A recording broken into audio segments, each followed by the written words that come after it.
This PowerPoint lesson is on saving your PowerPoint as maybe an older version. I also want to talk about packaging this and having it available in other places. So, for starters, this is a 2013 PowerPoint, and I want to be able to save it so that I can view it maybe on a computer that has an earlier version of PowerPoint. If you don't know where you're going to be presenting or what kind of machine it's going to have, that might be a good option. If you know for sure it's going to be an older version, then you should save this as an older version. So the first thing you should do before you go save as is go to File, to go backstage here, and from here you've got this check for issues. So click on that and then ask to check compatibility, and it's going to let you know what in your presentation may not be compatible with an earlier version. And right now I'm having it check compatibility if I was to save it as a 97 to 2003, and right away it's telling me that this smart art that I have in the background, well, that never existed in 2003. So of course if I try to go back to the past and open that, it's not going to work in that version of PowerPoint. So it's going to flag every one of those things that isn't going to work, and then you'll have to determine whether or not it's worth using the machine that they have or maybe bringing your own. So neat little feature that allows you to know ahead of time what's going to work and what isn't going to work. So here I'm just going to say no because I'm not actually going to follow through with this. And once you got through the compatibility checker, then you'll be able to go to File and Save As, and then find where it is you're going to save this.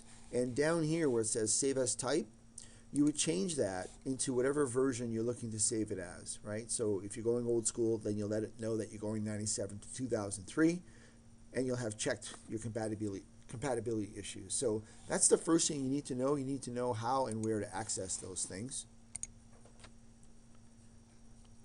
The next thing has to do with if you want to put this online, or if you want to put it, I don't know that people do this anymore, but there's a feature that's been around forever with PowerPoint called Pack and Go. And if you want to avoid having to use a machine that doesn't have the latest version of PowerPoint, you can put everything you need on a disk, on a CD. And so you'd have to have, of course, an optical drive, a burning drive on your computer to do this. And you simply have your presentation open, you insert your CD, and you follow the steps. I don't have one, so I can't actually guide you through the steps, but they're pretty straightforward, and this is where you'd find it. More relevant in today's day, I believe, is to turn this into a video. So if you click on Create a Video, you've got some neat little options here. First, you can choose the quality. So you can go high quality, but if you're going to put this on a website, you might want to lower the quality just a little bit to internet quality. And once you've chosen the quality, you can then determine what it is about your presentation you want to be recorded. Now, I don't have any timings and narrations in my presentation, but if you've got custom animation and you've got transitions and you've got this thing set up to run, which is probably what you'd want to do, right? If you're going to have this thing running on a website, and you want to run it as a video, you're going to want to include timings and narrations and whatever. So you would click on this, of course, okay?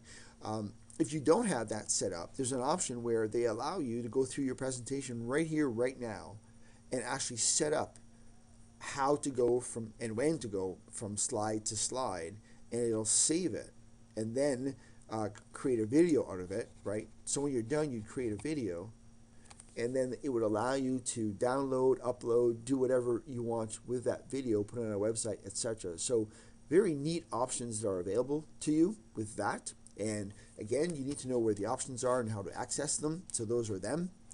The other thing that you can do is you can share this PowerPoint presentation.